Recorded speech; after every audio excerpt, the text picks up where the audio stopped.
Sanibonani guys, welcome back to enye video. Ngiyabonga kakhulu ukuthi ungene. Thank you very much. Ngiyabonga kuba subscribeayo, kuba likeayo, kuba shareayo, nababuka ama-ads guys, ngiyabonga kakhulu. Thank you very much. Now ngeke ngabuka ke izingane zesithembu. Siyazi ukuthi ingane zesithembu zibuyile you guys ngenye isizini.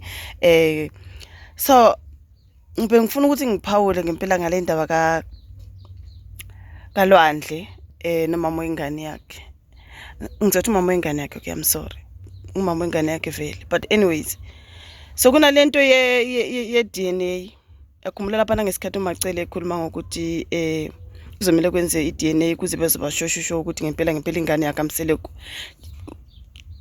I think uthando nesithembu, of course, makukhulunywa ke ngoLwandle ukuthi uLwandle uMetsile siyakhumbula ekhuluma nobaba wakhe ngendaba yokuthi uMetsile siyabona ubaba uMsamseleke ekhuluma nomama Macele about le ndaba kaLwandle ukuthi i-girlfriend kaLwandle ikhulele. Futhi ngiyakhumbula uLwandle naye le ntombazana beyomitha nomamkhulu. Okay, so kule ndaba ye-DNA yarezwa lapha ngumamkhulu. Usho ukuthi umamkhulu kahle uyabefuna ukuthi kube obabesho ukuthi ngempela ingane yakaMseleku. So kunalento ye-DNA bayenza i-DNA ugirl eza ethi ukhulelwe kuzomela ukuthi babe sure kuzokwenziwa i-DNA and whatsoever.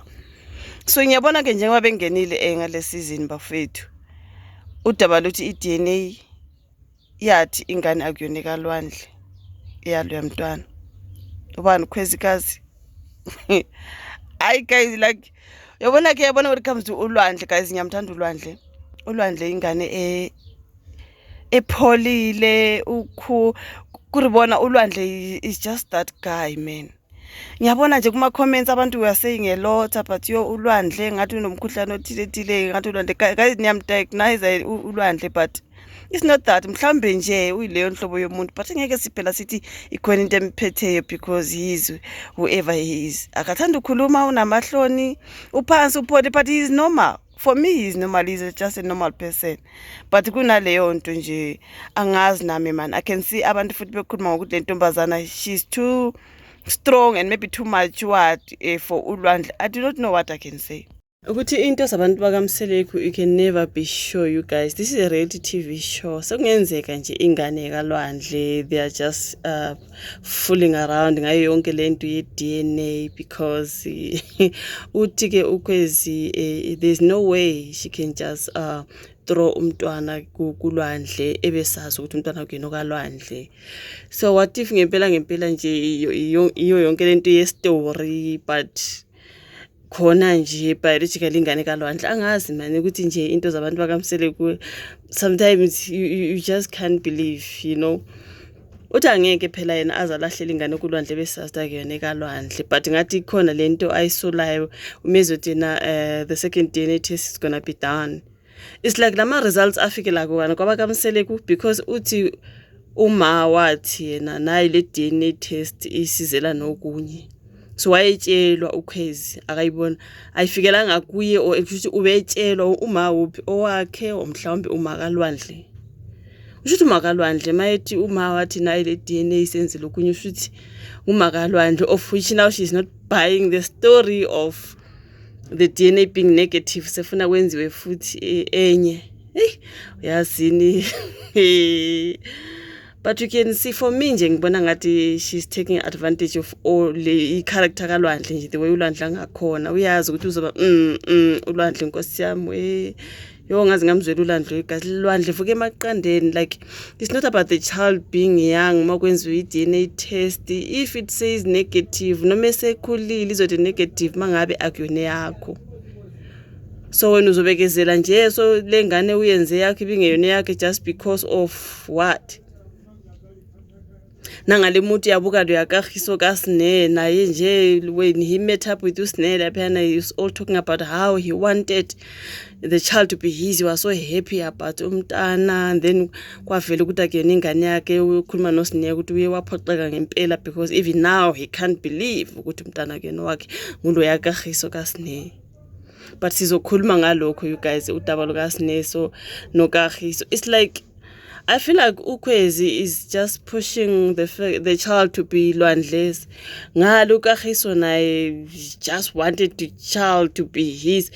For those who are saying they just want to be part of the Mseleku crew, mhlawumbe nje uyazini kuningi nje. Ke yonke lento esikhuluma ngayo lapha abantu bethi yo guys, I think I heard that girl saying kuzomela kwenziwe the second DNA test. Like angazi me. You guys, I feel sorry for uLwandle because so a second DNA test nayo mayingeza ithi he's still not the father, and then what? Like kwenzeka iDNA mhlambe ibe wrong. As I saw another comment even abantu bethi maybe she suspects ukuthi uMacele corrupted the results. Like no man guys, mina nje I feel sorry for uLwandle. If iDNA ithi ingana kuyona yakhe, that means ingana kuyona yakhe. Manje ke uLwandle ngathi naye inkosi yami uzitshelile ukuthi hayi there's something wrong, ngathi okay ingane yayisencane vele ngenkathi kwenziwa i-test. So do you think guys iDNA I think nje yenziwa noma umuntu ekhulele yenziwa mos guys. So manje bazoyenza esibili umiza nayo ithi negative.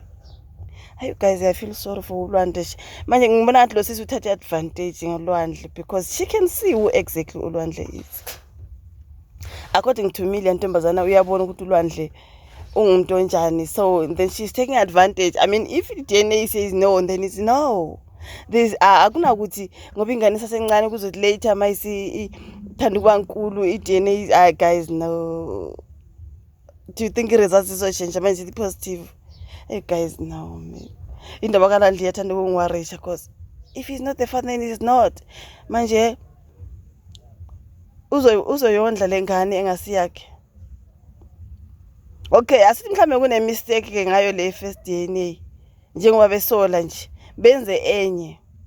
Ibuye nayo futhi issue the very same thing. Uzothini uLwandle guys? Uzoqhubeka nje azikhulisela lengane intombazana. No, ngazi ngaworried ngoLwandle guys, like uLwandle guys ngiyamzwisisa. So for me nje I feel like le ntombazana is just taking advantage. Angazi umamkhulu yena uzoyithini le ndaba, uzoyivuma umamkhulu ukuthi uLwandle akuyondle ubaba uMsamsele kwazothini. Guys, he's not the father. Na inkinga he is not the father. Hayi ngeke yo uLwandle guys ngazi ngaworried ngaye kodwa yo